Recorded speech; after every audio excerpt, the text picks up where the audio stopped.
Hello and welcome back to Machine Embroider Your Life from American Quilter Society and Eversewn. Last time we started making our applique wall hanging, and in part 2 we're going to prepare our blocks and sew them together. Let's get started with some supplies. You can find a link to part 1 and the instructions down in the description. And so for our supplies, I have the blocks that we made last time, a ruler, a sharp rotary cutter, I have a chalk liner, some wonder clips, a pair of scissors, and a walking foot. So here I have one of my stitched out blocks. I've taken my ruler and I've marked out the area of the block size that I want. So I'm cutting out a 5.5 inch square. You don't have to mark your ruler with tape, but I think it just really helps me visualize. And then I'm going to start lining up the applique piece underneath all this so that it's even. And I'm mostly doing this by watching that outer 1/2 inch perimeter, making sure it's all even in it. We could absolutely mark out our crosshatch and all that good stuff, but I think just visually and aesthetically confirming everything centered like you want works out really well with this. And then because we really want to be able to measure twice and cut once, I'm going to mark with a chalk liner, and I'm going to start marking out this first 2 sides that we've measured out. If you're feeling really confident, you can go ahead and cut at this step, but I really want to be able to see what we've got going first. So then I'm going to rotate it, and I'm going to line up those chalk lines with my ruler and mark from the other side.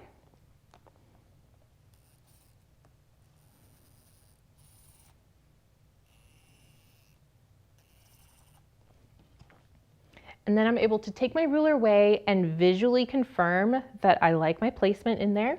And I do, it looks perfectly centered.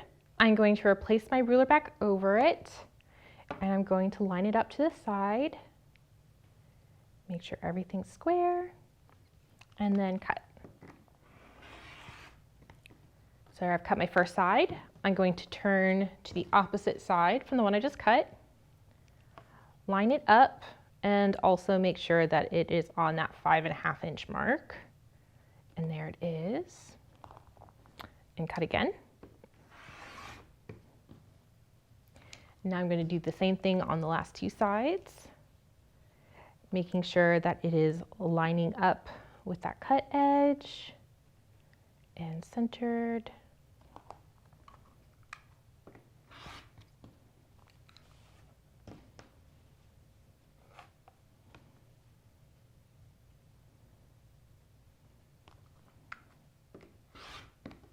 I have a quick cutting tip for if you've made multiples of the same block. So with this one, I've already cut out my first one, and I'm going to kind of use it as a guide for cutting out the next. So I've centered it up under my measurement like I think I want, and then I'm going to take my already cut block and line it up to the edges of the ruler, and then just kind of carefully peel it back so that I can see that the embroidery and applique are lining up at the same spots.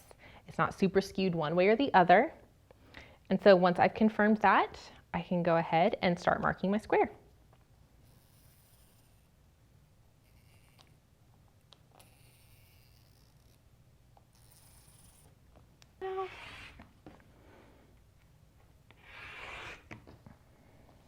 Once I have the blocks all arranged like I want, I can start sewing them together.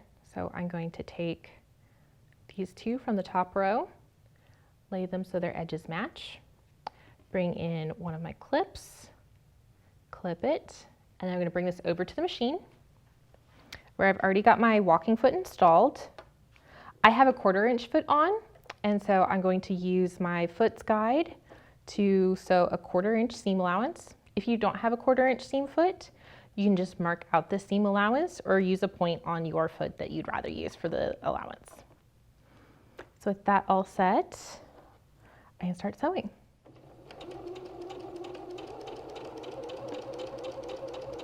Taking that clip off as I get to it.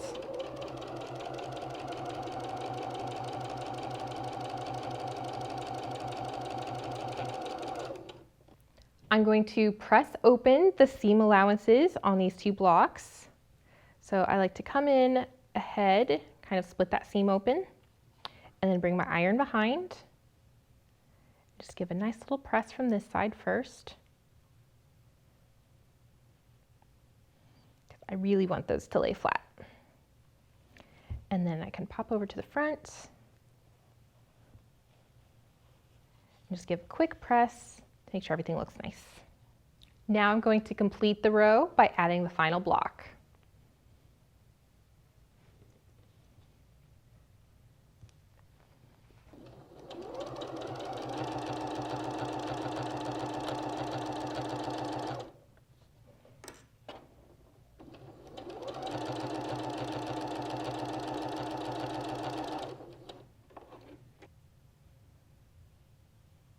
Once we have the blocks sewn into rows, we're going to sew the rows together. This is where our clips really shine. So as I'm lining them up, I'm lining up those open seams that we have, and it's really thick and I want them to line up without any warping, and that's where using the clip is perfect because it can exactly capture it just where I want it without shifting the material. So I'm putting clips at my intersections. And then with that all clipped together, I'm going to go ahead and sew.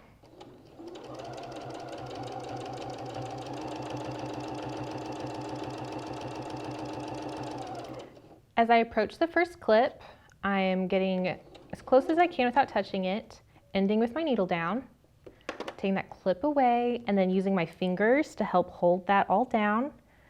And I'm going to take it nice and slow through the feed dogs and the walking foot. Making sure everything stays flat and even.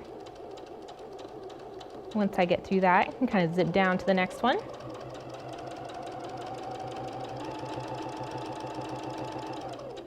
Same thing here. Get all adjusted. Take that clip away and then go down slowly through that seam. I can take a little pause to do any little last minute adjustment I need, and then down to the end.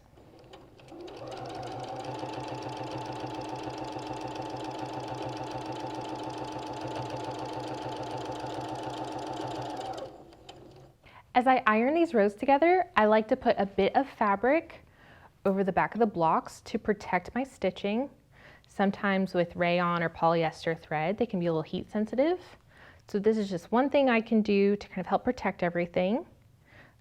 And then I can start pressing that seam open just like we did when we were sewing the blocks.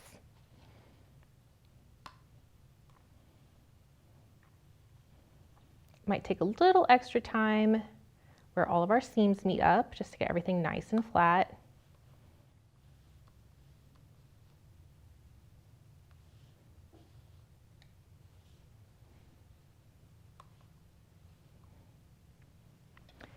Take that fabric away, and there I have my beautifully pressed top. With our top all put together, we've concluded part 2. Come back next time for part 3 when we finish up the project, and stick around to hear more about the Eversewn Sparrow X. A special thanks to our sponsor, Eversewn. I'm having so much fun making projects with my Eversewn Sparrow X. If you'd like to get to know the machine a little better, you can download the Eversewn Pro app right now. You can find it in the App Store or Google Play Store. And to learn more about the machine, check out the link in the description below for a walkthrough video. Thanks for watching.